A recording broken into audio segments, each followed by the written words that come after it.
दोस्तों, स्वागत है हमारे YouTube चैनल करण सॉल्यूशंस 2.8। तो आपने इंग्लिश ग्रामर बेसिक का पहला पार्ट जो था उसका वीडियो देखा और उम्मीद है कि अच्छा लगा होगा आपको। अब मैं इसके दूसरे पार्ट के बारे में आपको बताने जा रहा हूँ। तो जो पहला पार्ट था वो नंबर्स पर था, वचन, जिसमें हमने आपको सिंगुलर नंबर और प्लूरल नंबर के बारे में कायदे से जानकारी दी। आज हम बात करेंगे दूसरे नंबर पर जेंडर की। इंग्लिश में ये जो छोटी छोटी चीज़ें हैं, टीचर्स इन पर ध्यान नहीं देते, वो इन चीज़ों को नहीं पढ़ाते। वो टेंस से शुरू कर देते हैं और आगे तक खींचते चले जाते हैं, समय बचता है, मगर जो बच्चे का बेसिक नॉलेज है वो गड़बड़ हो जाता है। हम ये कोशिश कर रहे हैं कि हम बच्चों को बेसिक टू एडवांस समझाएं। जब बेसिक उनका अच्छा होगा तो फिर एडवांस समझने में उनको दिक्कत नहीं आएगी। तो दोस्तों, जेंडर, जिसको हिंदी में कहते हैं लिंग, नाउन के बारे में। नाउन तो सबसे पहले ये जान लीजिए कि हमें जो कुछ भी दिखाई दे रहा है अपने आसपास दुनिया में, वो सब नाउन है। कोई भी व्यक्ति वो नाउन है, कोई भी वस्तु, मेज, कुर्सी, मार्कर, बोर्ड, कैमरा, मोबाइल, सब कुछ नाउन है। तो नाउन में जेंडर होते हैं जिनसे हम पहचानते हैं कि वो किस चीज़ का बोध करा रहा है।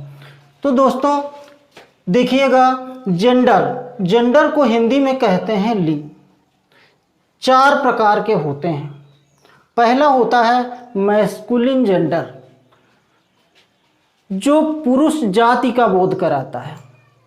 इसके द्वारा पुरुष जाति का बोध होता है, इसलिए इसको हिंदी में कहा जाता है पुल्लिंग। जैसे मैन,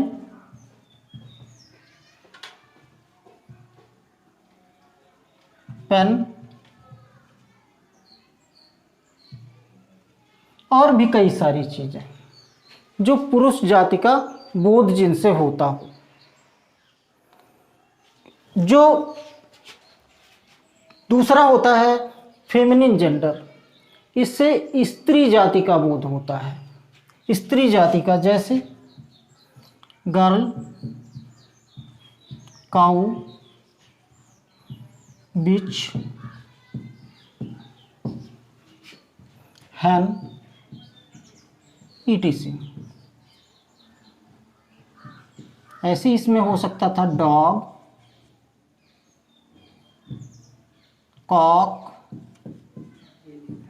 क्रो, एलिफेंट, बहुत से हो सकते हैं। तो ये जो ऊपर के एग्जाम्पल्स हैं, इनको जैसे ये हमारे सामने इनका नाम आता है, एक पुरुष जाति का बोध होता है। मैन मीन्स आदमी, पेन कलम, डॉग कुत्ता, कॉक मुर्गा, क्रो कौवा, तोता, बहुत सारे ऐसे हो जाते हैं। ऐसे ही जब ये शब्द आते हैं, गर्ल लड़की, स्त्री जाति का बोध हो रहा है। काऊ गाय, स्त्री जाति का। बिच कुतिया, हैन मुर्गी, ये सब जो हैं वो स्त्री जाति का बोध कराते हैं, इसलिए इनको हम फेमिनिन जेंडर कहते हैं, अर्थात स्त्रीलिंग। तो इसका यूज आएगा जब हम प्रोनाउन का यूज करेंगे कहीं पे, तो देखेंगे कि जो सब्जेक्ट है जिसके लिए हम प्रोनाउन का यूज कर रहे हैं, या इधर जो नाउन है जिसके लिए हम प्रोनाउन का यूज कर रहे हैं, वो मैस्कुलिन जेंडर का है या फिर फेमिनिन जेंडर का है। उस हिसाब से हम उसका प्रोनाउन लगाएंगे, ही या शी। ये देखेंगे कि निर्जीव तो नहीं है। अगर निर्जीव है तो हम इट लगाएंगे। प्लूरल तो सबका दे होता है, आगे जब टॉपिक आएगा तब उसको हम देखेंगे। तीसरा जो है उभयलिंग, कॉमन जेंडर, जिसको देखने से ये ना बोध हो कि वो स्त्री है या कि पुरुष है। जैसे स्टूडेंट,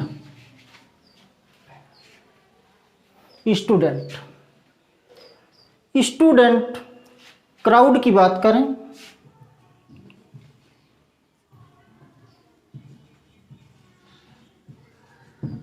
क्राउड भीड़, भीड़ जो है उसमें ये नहीं पता चलता कि स्त्री हैं या पुरुष हैं। विद्यार्थी नहीं पता चलता कि स्त्री हैं या पुरुष हैं, अर्थात दोनों हो सकते हैं। उसमें बहुत सारे एग्जाम्पल ऐसे मिलेंगे आपको, तो जिनमें स्त्री और पुरुष किसी विशेष जाति का बोध न हो, क्लियर न हो पाए, तो वो ऐसे जो होते हैं जिनमें हमें शंका रहती है कि पुरुष है या स्त्री है, मीन्स ऐसी जगहों पर स्त्री और पुरुष दोनों होंगे, तो उसको हम किस में रखेंगे, कॉमन जेंडर में रखेंगे, उभयलिंग। हाँ तो दोस्तों, बात चल रही थी कॉमन जेंडर की, तो इसमें बहुत से हो सकते हैं। जैसे स्टूडेंट की बात की, लड़के लड़कियां दोनों हैं, हो सकते हैं। भीड़, क्राउड, आदमी औरत सब होते हैं उसमें।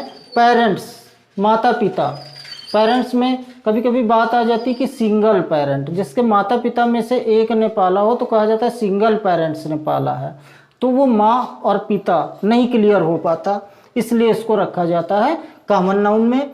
ऐसे ही चाइल्ड है, बच्चे, लड़के लड़कियां दोनों हो सकते हैं। सर्वेंट, नौकर, महिला पुरुष दोनों हो सकते हैं। फ्रेंड, मित्र भी जो है, लड़की और लड़का दोनों हो सकते हैं। इसके बाद बात होती है नपुंसक लिंग की, यानी जो इन तीनों में ना आए, जो तीनों में ना आए वही है नपुंसक लिंग, यानी कि न्यूट्रल जेंडर। जैसे इसकी बात करें हम, जैसे टेबल, चेयर, ट्री, ईटीसी, बहुत सारे आएंगे। पेन, कॉपी, बुक, बहुत सारे आएंगे। तो अब देखिए पेन की बात यहाँ पे आई, तो हमने इसको इसमें भी रखा है, मैस्कुलिन में भी, और इसको हम न्यूट्रल में भी रख रहे हैं।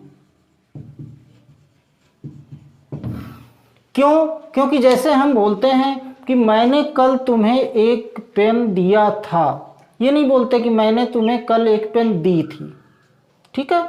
तो उस हिसाब से हम समझ सकते हैं उसको पुल्लिंग में, मगर ज़्यादातर उसका यूज जो होता है वो होना चाहिए न्यूट्रल जेंडर में, क्योंकि न्यूट्रल जेंडर में जो होती हैं निर्जीव चीज़ें आती हैं जो बोल नहीं सकती, जिनसे कोई भी एक्शन स्वयं से नहीं हो सकता है, वो खुद कोई काम को नहीं कर सकती, वो हमारे कहने पे काम करेंगी। जैसे मोटरसाइकिल है, आप पेट्रोल भरा दीजिए, खुद से चल करके वो नहीं चली जाएगी, वो जाएगी कब, जब हम उसको चलाएंगे। तो वो चौथा जेंडर में आएगी, न्यूट्रल जेंडर में, यानी नपुंसक लिंग। तो उम्मीद है कि इस तरीके से जो ये टॉपिक रहा जेंडर का, इसको आप कायदे से समझ गए होंगे। तो जो मैस्कुलिन जेंडर होता है, इसका जब हम लिखते हैं तो इसके लिए प्रोनाउन ही लगाते हैं। ही अगर सब्जेक्ट की जगह पे है तो ही, ऑब्जेक्ट की जगह पे है तो हिम, और अगर पजेसिव फॉर्म में है तो हिज का यूज किया जाता है। ऐसे ही फेमिनिन जेंडर में हम शी, हर और हर का यूज करते हैं। जब बात आती है कॉमन जेंडर की, तो यहाँ पे प्लूरल की जब बात आती है अगर, तो हम फिर उसको दे का यूज करके कर लेते हैं, और सिंगुलर की बात आती है तो जब कन्फर्म ही नहीं होता है तो ही भी लगा लेते हैं और शी भी लगा लेते हैं, दोनों का प्रयोग कर लेते हैं। परंतु जो न्यूट्रल जेंडर है, इसके लिए हम अधिकतर इट का प्रयोग करते हैं। इट अगर सब्जेक्ट के फॉर्म में है तो इट, ऑब्जेक्टिव फॉर्म में है तो इट, पजेसिव फॉर्म में है तो इट्स। तो इस तरीके से जेंडर का प्रयोग किया जाता है। शेष जो तीसरा टॉपिक आया है पर्सन, इसके बारे में दोस्तों हम अगले वीडियो में आपको सब बताएंगे और विधिवत समझाएंगे आपको। दोस्तों यहाँ पर हम ये नहीं चाहेंगे कि आप रटें, क्योंकि आप अगर कंपटीशन की तैयारी कर रहे हैं तो आपके पास बहुत सारा सिलेबस है, अथाह सागर है।